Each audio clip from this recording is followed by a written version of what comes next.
Assalamualaikum. Halo guys, apa kabar? Semoga selalu sehat dan dalam lindungan Tuhan Yang Maha Esa. Saya mau bagi-bagi buku nih buat kalian. Jadi ada buku Jejak Sang Ajudan, sebuah biografi Pierre Tendean yang saya tulis juga. Dengan syarat, kamu tinggal isikan aja di kolom komentar di video ini, video mana yang kamu favoritkan di channel Keep History Alive, berikut dengan alasannya, dan kamu isikan juga scene favorit kamu di video ini, berikut juga dengan alasannya. Jadi ada dua syarat, kamu isikan yang sebanyak-banyaknya, barangkali kamu yang beruntung. Oke? Tetap semangat, tetap jaga protokol kesehatan, dan keep history alive.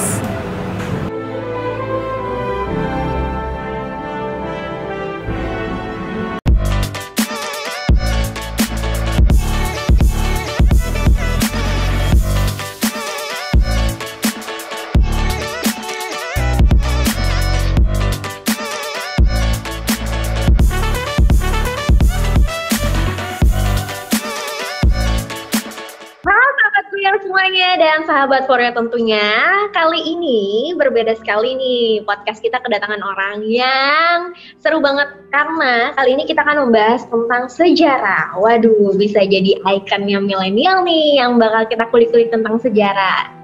Pasti seru banget sih. Siapa lagi kalau bukan Ahmad Naumentas.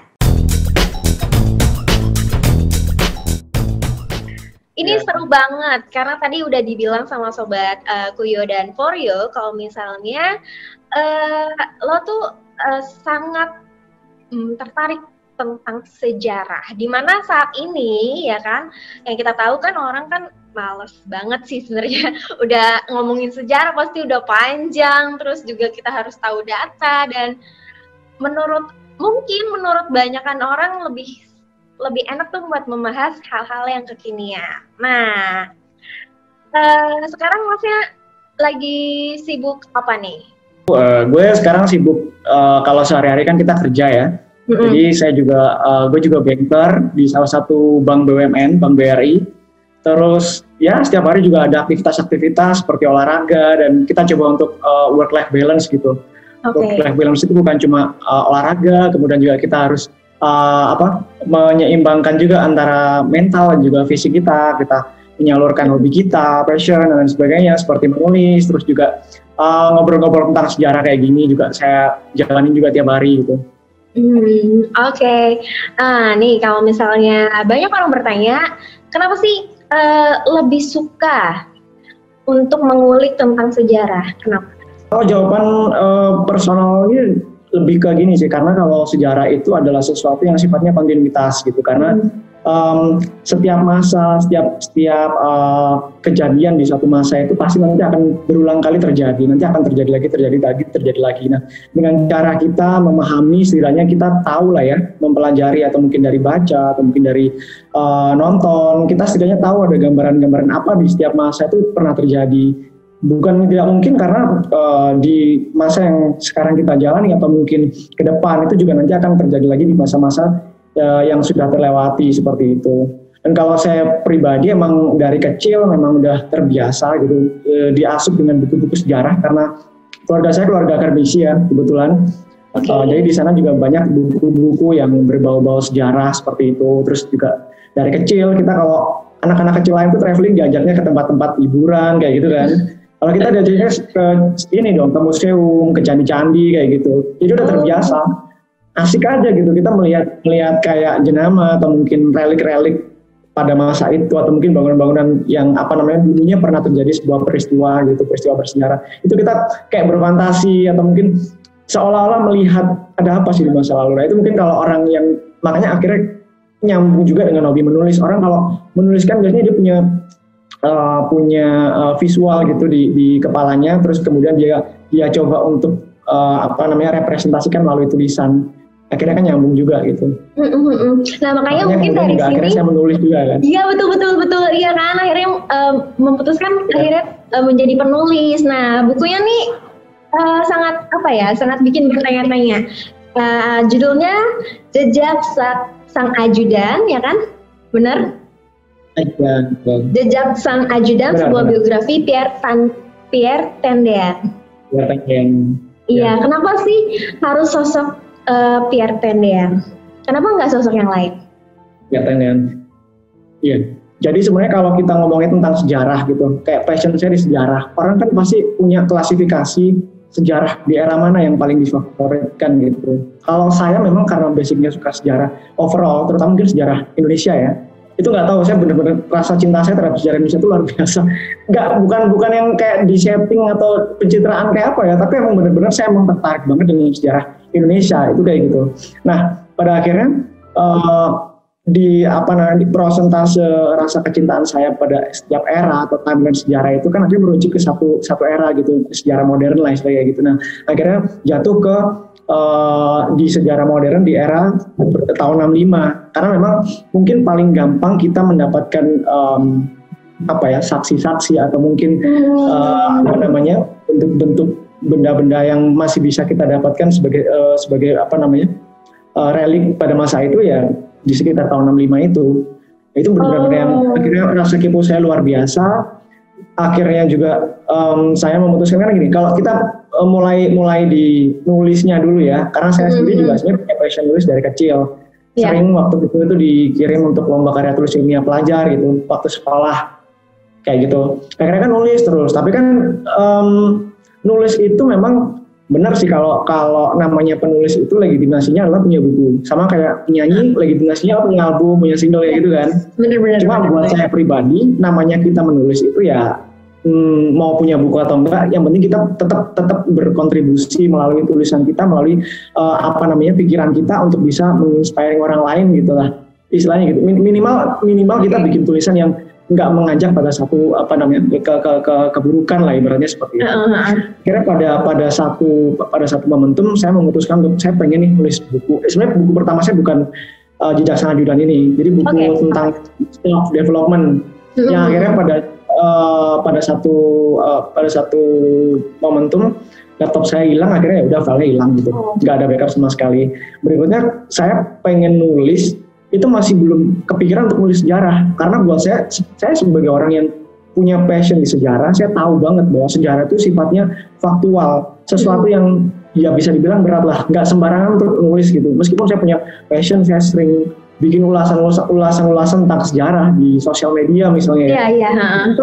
Tetap nggak pede dan ya bisa dikatakan tidak tahu arahnya gitu. Kalau misalnya saya mau nulis dari hulu ke hilir, ini pasti nanti akan menyambungkan dengan banyak sekali entitas yang mana mungkin di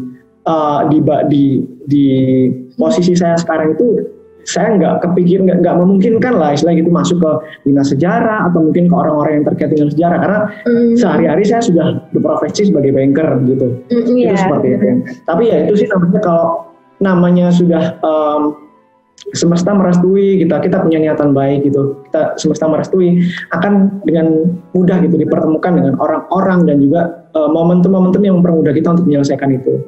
Akhirnya kenapa Pierre Tendean? Ya ketertarikan saya di tahun 65 itu membawa saya pada sebuah niatan untuk menulis tentang pahlawan revolusi pada saat itu. Nah, pahlawan revolusi itu ada banyak. Kemudian saya pilah-pilah lagi gitu, karena kalau kita mau nulis banyak juga orang akan terlalu bias gitu. Dan beberapa pahlawan revolusi lain itu sebenarnya sudah pada punya biografi, pada masanya sudah punya biografi yang notabene juga ditulis oleh keluarganya. Jadi lebih sahih gitu loh. Lebih sahih, kalau yang nulis keluarga kayak misalnya istrinya pada masa itu masih hidup menulis biografi suaminya, itu akan lebih sahih, orang akan jauh lebih, tingkat kepercayaannya itu akan jauh lebih besar kan seperti itu. Terus akhirnya ada beberapa pahlawan yang belum ada biografinya, salah satunya adalah Pierre Tendean. Nah akhirnya merujuk ke Pierre Tendean karena buat saya pribadi, ketika saya sudah meluangkan waktu di luar aktivitas saya sehari-hari, saya pikir saya harus memberikan sesuatu. Jadi ada value added dari karya saya yang mana saya sudah meluangkan waktu, meluangkan energi, meluangkan pikiran itu. Jadi harus benar-benar karya ini bisa punya benefit gitu loh untuk orang lain, untuk orang banyak. Terutama mungkin spesifikasinya adalah pada generasi milenial. Kayak gini, saya pengen bikin karya itu karya sejarah, tetap faktual, tetap ilmiah dengan bahasa jurnalisme gitu ya, istilahnya seperti itu. Tapi saya pengen dengan kemasan yang lebih milenial, sehingga sasaran itu benar-benar dari semua umur, terutama untuk milenial di masa sekarang. Akhirnya ya udah, selain dari bahasa penulisan, kemudian juga pembawaan dari kemasan bukunya juga, tentu yang paling utama adalah personnya juga, person atau apa namanya sosok yang akan saya angkat ini harus bisa masuk ke semua apa namanya lini tadi. Akhirnya dipilihnya Pierre Tendean karena beliau adalah representasi dari atau personifikasi dari keteladanan anak-anak muda. Gitu. Kemudian Pierre Tendean kan yang pertama itu. Kemudian beliau merupakan salah satu pahlawan yang memiliki fanbase besar sampai dengan saat ini. Wow. Ya, fanbase Pierre Tendean itu banyak banget. Sebenarnya pada saat saya nulis saya belum kepikir terkait sama fanbase itu, karena ya yang saya tahu mungkin komentar-komentar di sosial media saya aja yang bisa dihitung jari lah pada saat itu. Tapi kemudian begitu saya udah selesai buku itu, saya baru tahu bahwa fanbase-nya itu sangat besar ya, karena beliau punya, nggak bisa dipungkiri, punya pesona fisik yang luar biasa juga, yang ya kan? Iya betul. Punya pesona fisik yang luar biasa yang bikin anak-anak zaman sekarang itu ya nggak apa-apa lah mengidolakan. Yang pertama mengidolakan fisik dulu, tapi setelah itu mereka akan kepo dengan sejarahnya. Itu akhirnya masuk di berbagai macam pemikiran itu. Akhirnya udah diputuskan Pierre Tendean itu. Gitu ya. Secara personality, secara personifikasi anak mudanya. Risetnya panjang ya. Nah nih, jadi ketika lu memutus akan memulai dengan inspirasi atau kemauan. Nah, ini kan apalagi menulis tentang sejarah. Tentunya banyak banget nih sahabat Foryo dan Kuyo tentunya ya, yang ngerasa mungkin pengen banget jadi penulis, tapi mentok gitu loh. Jadi kayak baru sekata terus pasti udah gitu kan.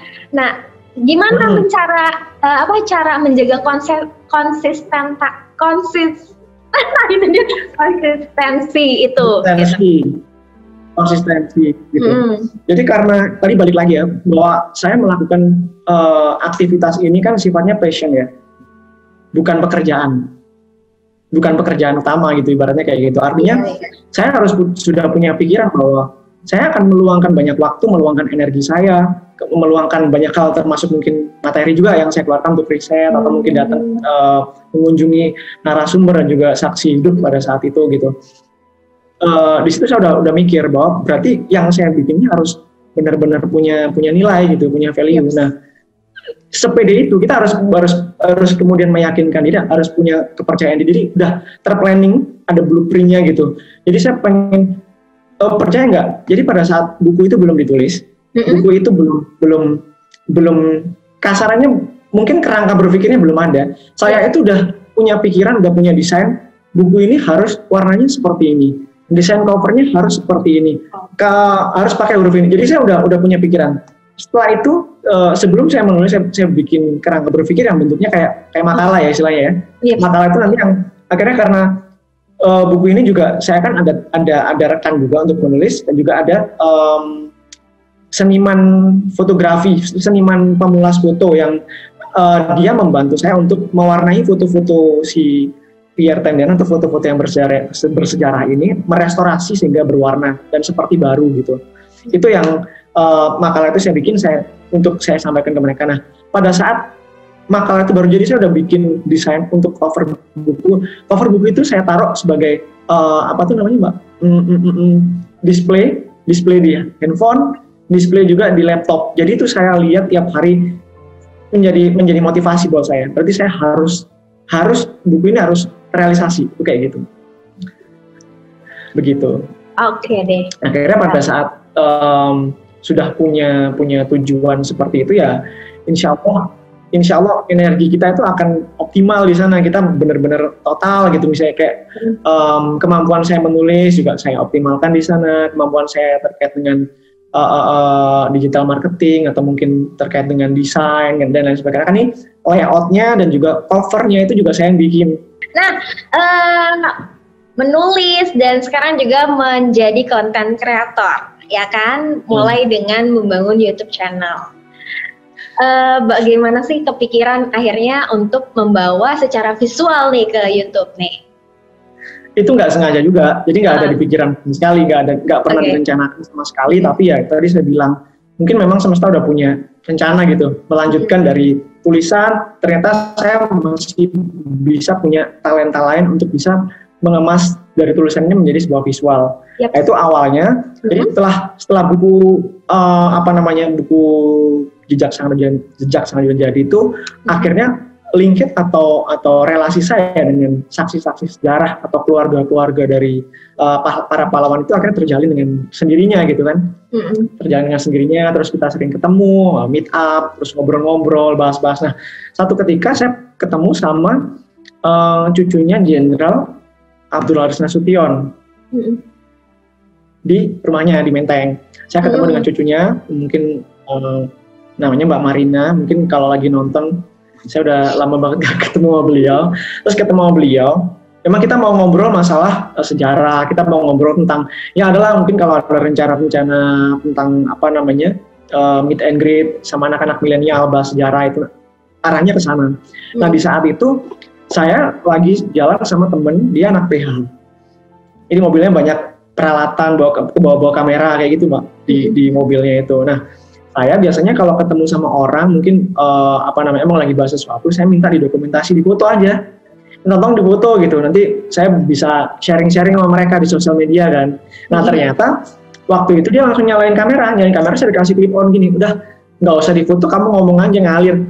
Terus ya kayak, saya sendiri tuh nggak pernah, jujur ya, saya bukan tipe penonton konten YouTube yang kayak di YouTube ya, bentur kayak gitu, terus jarang banget lah kayak gitu pada saat itu. Jadi saya nggak tahu kaidah untuk membuat sebuah vlog itu seperti apa, kaidah untuk berbicara. Jadi ngalir aja.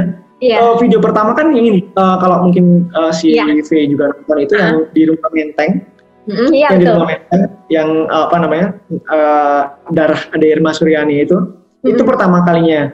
Jadi itu pertama kalinya nggak disetting, jadi ngalir aja.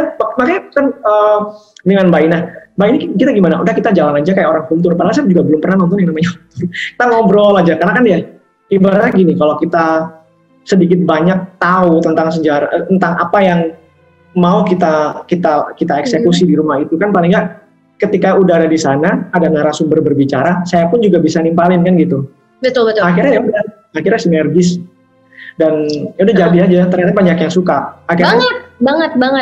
Aku ngeliat juga itu kan, maksudnya banyak ya, maksudnya ini dengan cara yang asik, terus milenial banget, terus juga judulnya juga membuat banyak yang mau nonton akhirnya kan, gitu kan. Makanya nih. Dan sejarahnya nyambung, sejarahnya masuk gitu, lebih otentik kan, karena dari keluarga langsung. Iya, betul. Karena ada narsumnya juga yang emang betul. Dan itu mungkin ini, mohon maaf aku potong dulu ya. Ini mungkin salah satu branding dari channel saya juga gitu, bahwa saya berbicara langsung dengan narasumber atau keluarga dari pelaku sejarah yang notabene itu, maaf ya, tidak mudah untuk di approach gitu, tidak mudah sama sekali, karena ya saya tahu ada beberapa ketika kita ngobrol itu mereka bilang, kemarin ada TV mau wawancara juga gini-gini, tapi mereka nggak mau dan lain sebagainya. Mungkin mereka tahu juga dari buku saya, dari sosmed saya, akhirnya ada ketertarikan di sana. Mereka tahu mungkin persona saya juga ketika saya men-treat sosial media saya seperti apa. Ya, akhirnya ya udah ngalir. Terus akhirnya sekarang jadi ini Mbak, jadi saya di approachment oleh salah satu organisasi Ikatan Keluarga Pahlawan, itu di bawah Kementerian Sosial. Akhirnya masuk di bagian mereka sekarang. Alhamdulillah kalau mau, insya Allah kalau mau wawancara sama siapa aja, di mediatornya sama mereka gitu. Keren banget ya ini. Itu sih. Karena membuka banyak keluarga baru ya. Ya, alhamdulillah. Niatnya positif karena gitu. Nah, dari semua rentetan cerita yang sangat menginspirasi tadi, bagaimana sih seorang Ahmad Nawente melihat generasi sekarang, gitu kan? Tentang mereka tertariknya dengan sejarah yang mungkin bisa dibilang berkurang kali ya, gitu kan? Kita nggak bisa bohong juga, gitu kan? Nah, itu dari sudut pandang Ahmad Nawente sendiri ini gimana? Ya, karena saya ini melihat banyaknya fenomena-fenomena sosial yang terjadi dewasa ini ya, terutama mungkin di media sosial terutama ya, yang melibatkan anak-anak muda zaman sekarang gitu. Ibaratnya merunjuknya ya kurang etika, terus hal-hal yang menurut kita pada masa kita ya istilahnya, itu kayak udah parah banget, tapi bagi mereka biasa aja.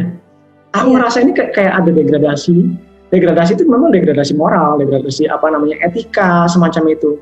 Nah, ini kalau kita tarik benang merahnya, kita tarik ke dasar atau root case-nya, itu sebenarnya memang terjadi ya karena mereka kayak ada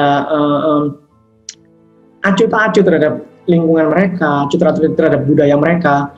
Even itu kalau mereka tidak peduli, apatis terhadap lingkungan, terhadap budaya, mereka juga apatis terhadap mungkin keluarganya, mungkin akarnya mereka seperti apa. Nah, padahal itu sebenarnya kalau kita tahu akar kita, tahu nenek moyang kita itu akan menjadi pondasi yang mungkin bisa bikin kita bangga.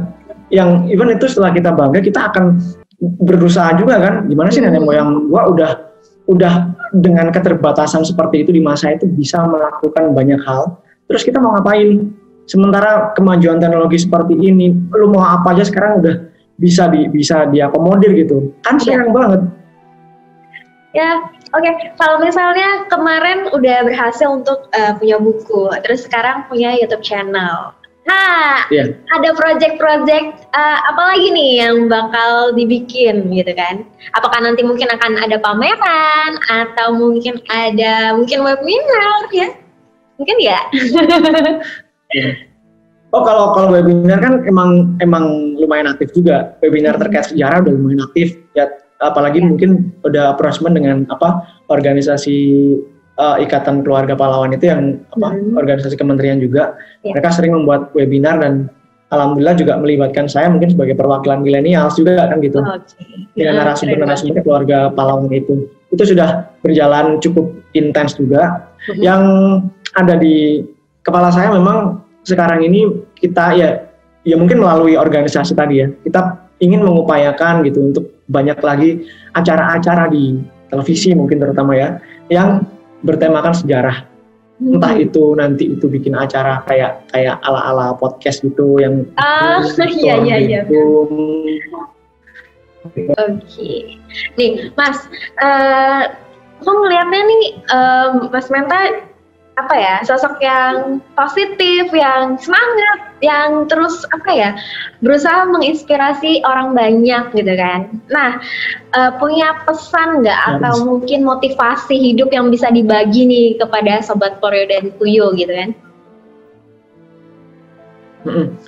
Kalau itu sebenarnya banyak sih Mbak, tapi kalau yang sepanjang dari apa yang saya bicarakan ini mungkin ada benang merah bahwa ya kita ini hidup, apa sih yang mau dicari, apa yang mau dicari, apa yang kita bisa beri untuk orang lain dan terlebih untuk diri kita sendiri.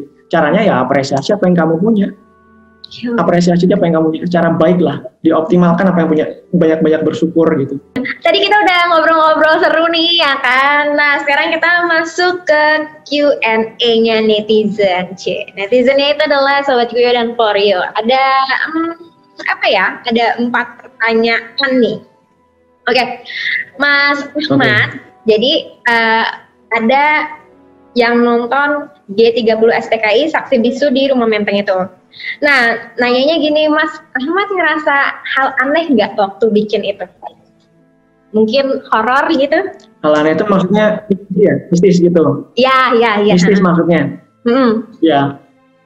Semua lokasi, semua benda yang terkait dengan sejarah itu sudah pasti ada sisi mistisnya. Itu kita nggak bisa menutup mata ya, karena terutama di tempat-tempat yang pada masa itu pernah terjadi sebuah distorsi yang mengakibatkan nyawa terhempas, kayak itu udah pasti ada hal seperti itu. Tapi kan emang kita niatnya untuk membuat tayangan itu adalah untuk mengimpresi orang lain supaya nggak takut ke museum, karena memang ya nggak bisa dipungkiri kita mau bilang enggak aman-aman aja, silakan aja datang ke sini, datang sendiri ke sana, itu pasti juga akan merasakan. Tapi jangan kemudian kita larut dengan perasaan-perasaan takut, karena kalau ngomong kayak gitu di semua tempat juga pasti ada kan.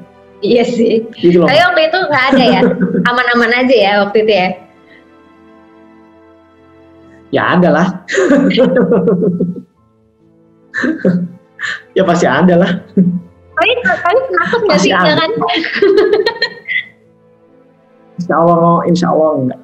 Oke. Apalagi kita tahu maksudnya tempat-tempat sejarah itu adalah fragmen dari sejarah yang saya suka gitu. Jadi kita mau takut apa? Coba tokoh-tokohnya juga saya idolakan gitu. Ya, kan gitu. Pernah ini kan datang ke Lubang Buaya tuh? Oh enggak.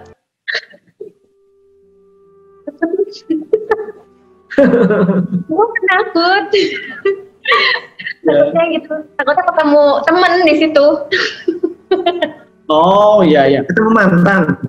Oh iya.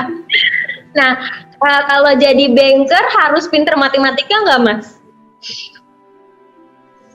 Ya emang kan basic numerik, basic matematika itu kan kita pelajari juga. Even itu mungkin dari jurusan IPS pun juga kan tetap ada. Namanya akuntansi itu pasti juga ada angkanya kan gitu. Iya. Jadi nggak harus pinter matematika, tapi harus paham berarti. Paham. Matematika kan emang ilmu dasar juga. Dari sekolah, dari TK, SD, SMP, SMA kan juga kita pelajaran juga ada matematika juga. Kan gitu.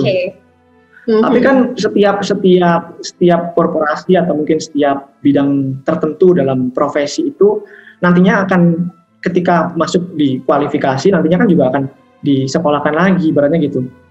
Akan terus disekolahkan, akan terus diberi pendidikan gitu sesuai jenjangnya. Itu pasti akan seperti itu juga, sama aja. Oke.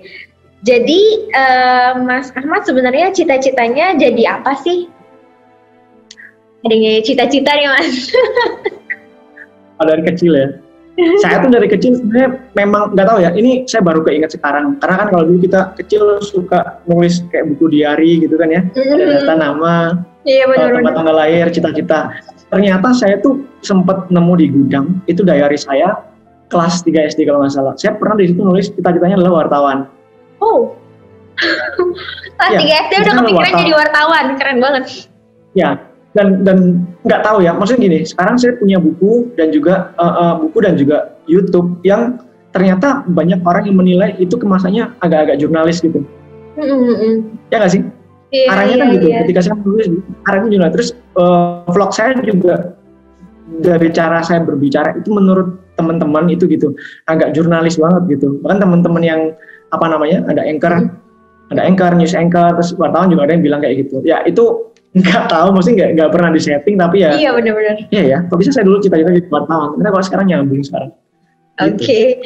Nah, terakhir nih Mas, badannya bagus nih Masnya. Kapan sih olahraganya? Emang bisa atur ya kalau olahraga sambil kerja gitu katanya?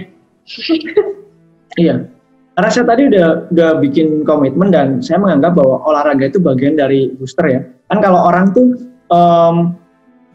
performa kadang-kadang kan harus saya harus makan tertentu atau mungkin vitamin, banyak-banyak minum air putih dan sebagainya. Saya masukkan olahraga itu dalam list itu gitu. Jauh lebih fresh aja badan gitu. Kalau olahraga, jadi saya upayakan setiap hari, biasanya malam sih, lebih sempatnya malam. Habis isya gitu saya baru olahraga. Dan itu memang benar-benar memang kalau sekarang saya ngomongnya entengnya gampang bisa. Ya sebenarnya berat juga. Kadang-kadang agak ngantuk gitu kan. Pulang agak ngantuk malas ya. Tapi ya saya punya komitmen tadi bahwa itu bagian dari booster saya. Jadi ya harus konsisten dilakukan lah selain seperti itu. Iya, akhirnya nih kita berada di penghujung. Badan bagus itu bonus ya. Badan bagus bonus. Yang penting olahraganya tadi itu, maintain kesehatan. Oke, nih kita akhirnya berada di ujung podcast ini ya kan. Tadi kita udah banyak banget nih belajar tentang konsisten, komitmen, terus juga jangan takut untuk memulai gitu kan. Cita-cita aja gitu kan. Tiba-tiba ntar akhirnya menemukan passion sendiri ya kan. Nah, Mas Ahmad Firmanta nih telah menginspirasi banyak sekali akhirnya hari ini kan. Dan dalam Kuyo Podcast bersama seorang Mas Ahmad ya kan. Kenapa? Insya Allah.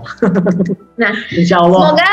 Semoga nanti karya-karyanya atau ada proyek barunya dapat kita segera apa ya, segera kita nantikan gitu kan, apalagi nih yang dibuat, apalagi nih yang akan jadi ide baru di YouTube channelnya gitu kan. Nah, di mana aja kita bisa tahu sosial medianya Mas Ahmad? Di Instagram ada apa? Oh ya, di Instagram di @ahmad.noumenta. Kemudian di YouTube, akun YouTube saya itu temanya memang Keep History Alive, tapi namanya Ahmad Noumenta Putra, nama saya juga, karena itu bikinan pertama ya. Saya dulu memang tidak pernah mengkonsep bahwa itu akan menjadi channel sejarah gitu. Oke, jadi semua sobat Kuyo dan Foreo bisa langsung deh tuh ke situ untuk mencari tahu lebih. Kalau kalian penasaran nih, aduh keren banget nih kan. Oke deh, terima kasih banyak Mas Ahmad atas kehadirannya di Kuyo Podcast kali ini. Terima kasih untuk menginspirasi. Jangan lupa untuk terus ya. Jangan lupa untuk terus baca kuyo.id juga. Terus tonton di Kuyo Official, dan nih kita juga ada apps-nya nih Mas, For You gitu. Jadi jangan lupa download apps-nya juga gitu. Oke Mas Ahmad, terima kasih. Sampai jumpa di lain waktu. Oke, Ya, bye. Mas Ahmad.